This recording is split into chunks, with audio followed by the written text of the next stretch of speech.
vipi ndugu zangu wa Tanzania? Kwa majina naitwa Bwana Ahmed Kombo, niko na ndugu yangu Joseph Yona wa Chalinze. Tumekuja leo mbele yenu kwa ajili ya kuweza kuyazungumza machache, hususan kwa sababu sisi ni wapenda amani. Siasa zisitugawanye wala kitu chochote kisitugawanye. Kama wapenda amani tumekuja kwenu leo, tunaombeni mtupokee kwa mikono yote miwili. Unajua kila mtu una haki ya kumhukumu, kumuita jina lolote analojisikia. Maana kuna baadhi ya watu wanatuita sisi machawa, sawa? Lakini machawa sisi ambao mnapenda kutuita machawa, tunahitaji amani ndani ya taifa letu. Ndio maana tumekuja hapa leo na kampeni maalum ya kwenda kuelimisha vijana katika mikoa yote ya nchi yetu hii ya Tanzania, ambapo leo tutazungumza tu kwa uchache. Leo sitakuwa na mengi. Kikubwa siku ya leo tutawatajia akaunti namba zetu kwa wananchi wale wanaopenda amani, wafanya biashara na serikali pia mwenye uwezo wa kutuchangia kwa ajili ya kuzunguka mikoa. Kwanza ya mwanzo tunaanza na mikoa 15, baada ya hapo tutakuja kumalizia mikoa itakayobakia, maana tunaondoka na kundi la waandishi wasiopungua 30. Hilo lazima niliweke wazi. Tuondoka na kundi la waandishi wasiopungua 30 kwenye ziara yetu.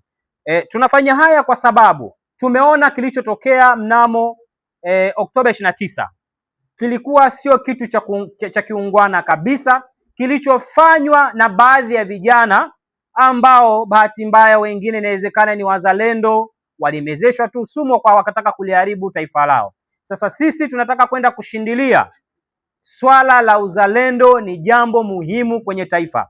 Tunataka tutembee, tutakuwa na wataalamu maalum, ushanifahamu? Na maana tutaifikia mikoa yote, na maana ndani ya mkoa mmoja tutakuwa na watu wasiopungua 300, vijana 300. Wakiongezeka itakuwa sio mbaya, ila sisi tumeweka kila mkoa mmoja tutakuwa na watu 300, kwa sababu tumelenga kuwafikia vijana 5000 kwa awamu ya kwanza hii. Tumelenga kuwafikia vijana 5000 mpaka 4500. Kwa hiyo tunaenda sasa.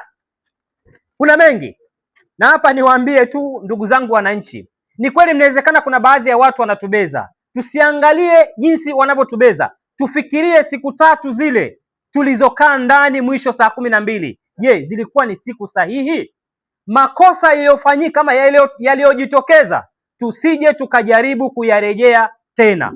Kwa sisi ambao tuko Dar es Salaam hapa tunajua kimbembe kilichotukuta. Wengine kula yetu mpaka tutoke nje tupate riziki. Kuna watu walidhidi kudhoofika, wagonjwa ile saa 12 mwisho ndani ile. Watu walidhidi kudhoofika, baadhi ya watu. Sasa hatuhitaji hii hali ijitokeze, maana kuna baadhi ya watu wamesema watawekeza kuhamasisha vijana kuendelea kufanya vurugu. Na sisi tunapingana na wale, tunataka tuwafate vijana. Hatutaki kila siku kukaa kwenye media kuanza kujibishana nao. Sasa hivi tunakwenda kwa vitendo, tunaenda kuwaona vijana wenzetu, tuwaambie umuhimu wa amani, umuhimu wa uzalendo, ambapo natumia fursa hii tena kuwaomba wananchi. Na waombeni sana, tuko chini ya miguu yenu wananchi wenzetu. Sisi ni Watanzania wenzenu. Tunaombeni support yenu, tunaombeni nguvu yenu, tunaombeni mchango yenu ili tuendelee kudumisha swala hili la amani. Maana kuna baadhi ya watu wanasema sisi tunaongwa. Tungekuwa tunaongwa tusingekuja hapa kupiga magoti kuomba mchango hata siku moja. Tungehakikisha tunanyanyuka na tunaondoka.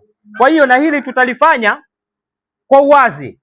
Bahati nzuri mimi ni mwaminifu sana mkubwa. Hakuna asiyenitambua. Ushanifahamu? Tutalifanya ile jambo kwa uwazi na tutaliweka kwa wazi. Kwa hiyo nimewaomba wananchi, akaunti namba tutaitaja. Ili muweze kutuwezesha. Lakini na wageukia wafanya biashara. Taifa hili bila biashara ni kweli haliwezi kwenda, lakini wafanya biashara bila ya amani hakuna biashara itakayofanyika. Mwekezaji bila ya amani hakuna biashara ama uwekezaji utakaofanyika. Tunawaomba wafanya biashara. Wapo wakubwa hapa, yupo nani? Karibu kila JSM mtuone. Mwingine nani? Hata Modeuji tumtaje. Mzee wa Simba. Wote mtuone muhimu sana, na tuna account special. Na Awadhi wa Leki. Kwa sababu na wazungumza hawa wameathirika na wao na kile kilichotokea. Kama tukiangalia Leki ilichomwa moto, watu wengi walichomoa vitu vyao moto. Sasa hatutaki kufikia huko. Tukisema sisi tukae kimya, jamani, ni hatari ya miaka ijayo. 2030 sio mbali, ni karibu tu.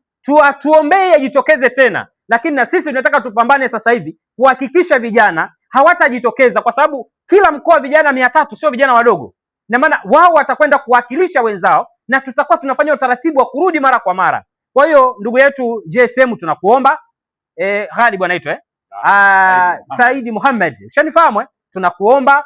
Ndugu yetu wa Leki pia tunakuomba, na wengineo haya sawa, jina lishatoka hilo, ulimi wengine huu ndio hivyo tena.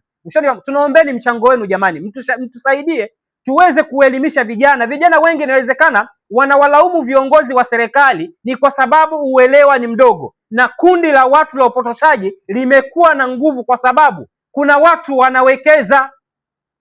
Ford Foundation wamewekeza kuhakikisha vijana wa Kitanzania wanapoteza maarifa kwenye vichwa vyao waweze kulipoteza taifa lao. Sisi tumejitokeza kuungana na Watanzania wenzetu, tunawaomba mtupe support yenu, tupingane na huyu Ford Foundation. Kipindi anatumia vyama vya kisiasa kuwarubuni vijana wa Kitanzania, sisi tutatumia nguvu zetu sisi wenyewe wa Tanzania kuwaelimisha vijana wa Kitanzania. Napeleka tena ombi kwa serikali. Serikali, mnaposikia jambo hili, tunaombeni mchango wenu.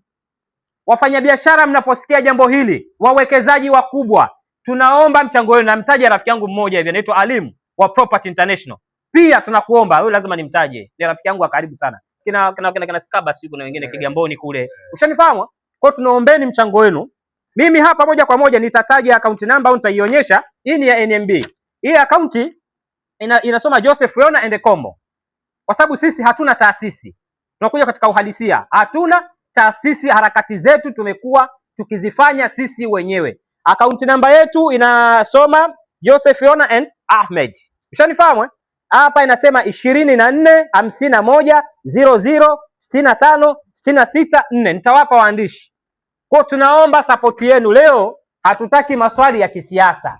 Tunachokihitaji siku ya leo ni kitu kimoja tu. Watanzania watusapoti tukatoe elimu, kwa sababu tuna jumla ya watu wasiopungua 90 tutaondoka nao katika jiji la Dar es Salaam. Kwa hiyo tunaomba support yenu, tunaomba support yenu, tunaomba support yenu. Mimi ya kwangu kwa siku ya leo sitaki niyazungumze mengi, nahitaji niishie hapo, na waandishi nawaambia kabisa leo hatutaki maswali mengine, tunataka maswali